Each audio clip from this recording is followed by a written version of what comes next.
Hola a todos, vamos a aprender a utilizar el editor de Jupyter Notebooks dentro de Visual Studio Code. La idea es revisar las principales características de este editor en los próximos 10 minutos. Lo primero es, creamos un nuevo archivo mediante la opción o el icono New File. Le colocamos un nombre. En este caso lo voy a llamar Uso Editor Jupyter. Recuerden que la extensión debe ser IPYNB.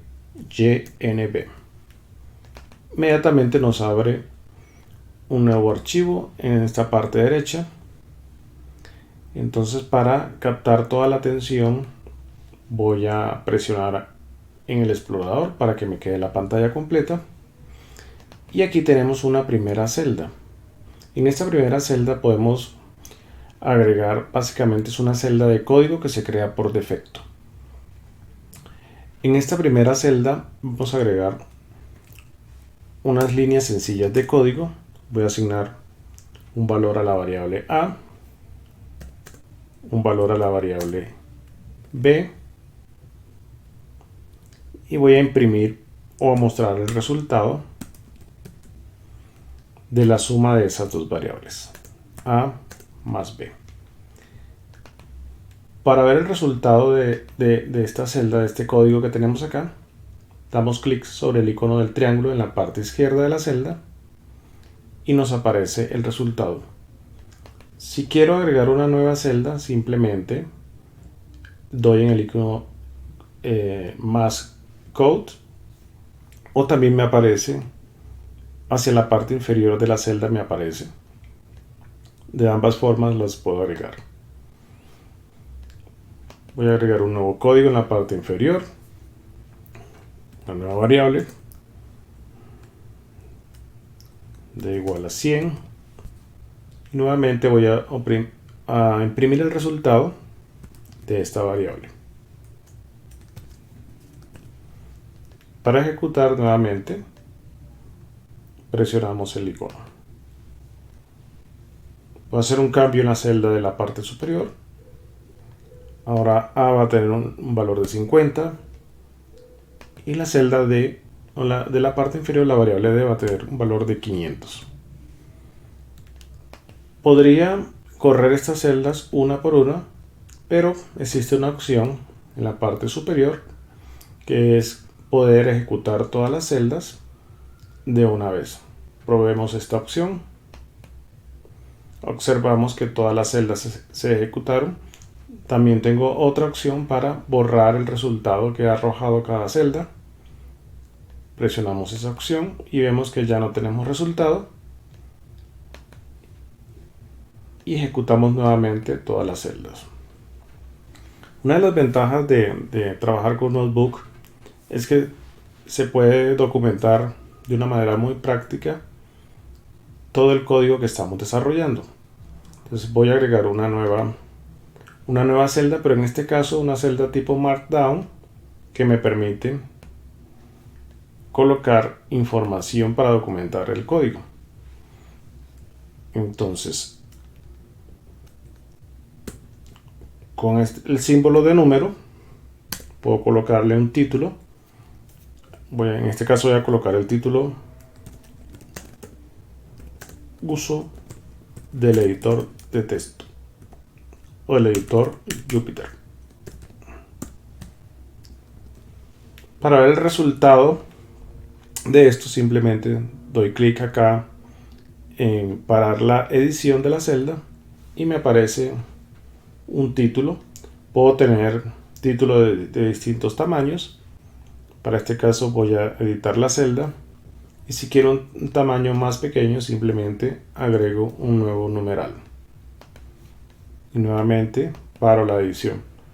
Pero como este título lo quiero tener en la parte superior de mi código, pues para cambiar la posición de esta celda o de este markdown, simplemente lo arrastro hasta la parte superior y ya queda en la parte de arriba. Otra de las acciones que se pueden realizar es En caso de que tengamos un bloqueo del editor, se puede reiniciar. Para eso presionamos Restart, presionamos Yes y tenemos un reinicio del editor, con lo cual podríamos correr nuevamente todas las celdas. ¿Qué más podemos realizar con el editor? Voy a suponer que deseo duplicar esta celda, entonces simplemente selecciono la celda, presiono C y presiono B. Y si deseo borrar la celda, simplemente la selecciono y presiono 2 veces la tecla D. Otra manera de hacer esta operación es a través de este icono en la parte derecha de 3 puntos que muestra más acciones. Puedo decir cópieme la celda y a través de ese icono puedo decir o seleccionar la opción pegue la celda. Si la deseo borrar, también la puedo hacer directamente a través del icono de borrar de la parte derecha. Más acciones que podemos realizar. Entonces vemos estos iconos en la parte derecha. Este segundo icono, que es este triángulo, me ejecuta código de la celda en la parte de arriba. Y el siguiente me ejecuta código de la celda actual y las que están abajo. Veamos cómo funcionan. Voy a borrar el resultado de cada una de estas celdas.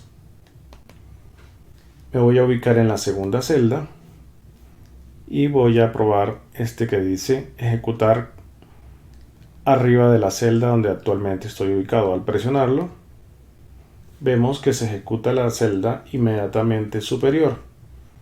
Borremos nuevamente los resultados de las celdas. Me voy a parar en la celda abajo y voy a ejecutar el segundo icono, que es, o el tercer triángulo de izquierda a derecha, que es ejecutar la celda actual y las celdas de abajo. Al presionar esa opción me ejecuta la celda en la cual estoy parado, y si hubiera más celdas en la parte de abajo también las ejecutaría. Esto es muy útil cuando uno quiere ejecutar código de manera parcial. Otras opciones que tenemos disponibles es con 3 puntos en el menú de la parte superior, donde tenemos una opción muy importante que es exportar. Exportar permite, cuando ya tenemos el código listo, para nuestra aplicación ya está lista, pues lo podemos exportar a una extensión .py, la cual se puede ejecutar desde línea de comando o de cualquier otra herramienta que permita su ejecución. Y esta básicamente es .py, es la extensión natural de los archivos en Python. Finalmente, una opción muy útil es cuando deseamos correr línea por línea de manera parcial un código. Entonces, antes de correr línea por línea un código, me voy a la parte inferior. Apenas me aparece este símbolo de que puedo abrir esa ventana en la parte inferior, abrimos un poco la ventana en la parte inferior y vemos acá que estamos en una sección que dice Jupyter o variables de Jupyter. Entonces tenemos presente todas las variables que en este momento estamos utilizando dentro del código. Tenemos dentro del código 3 variables, A, B y la variable D. La variable A me dice que efectivamente tiene el valor 50 asignado, y la variable B el valor de 10 y la variable D el valor de 500. Veamos cómo ejecutar o correr el código línea por línea, lo cual es muy útil a la hora de depurar un programa o de ir viendo resultados parciales. Para eso utilizamos el primer icono de la parte derecha, que es correr el código línea por línea. Entonces vemos que se posiciona en la primera línea, Para correr la siguiente línea presionamos exactamente el mismo icono. Va a la siguiente línea. A la siguiente línea. Y al presionar termina la ejecución de esa celda. Entonces veamos un poquito el efecto mediante el cambio de estas variables. 200. 300. Y volvemos a correr línea por línea. Vemos que en este caso, al correr por segunda vez, pues ya la variable A adquiere el valor de 200, la variable B adquiere el valor de 300 y adicionalmente al finalizar se imprime el resultado 500, que es la suma de esas dos variables. Con esto terminamos las bases o las características básicas del editor, lo cual nos va a permitir seguir trabajando y desarrollando nuestro curso de análisis de datos en Python.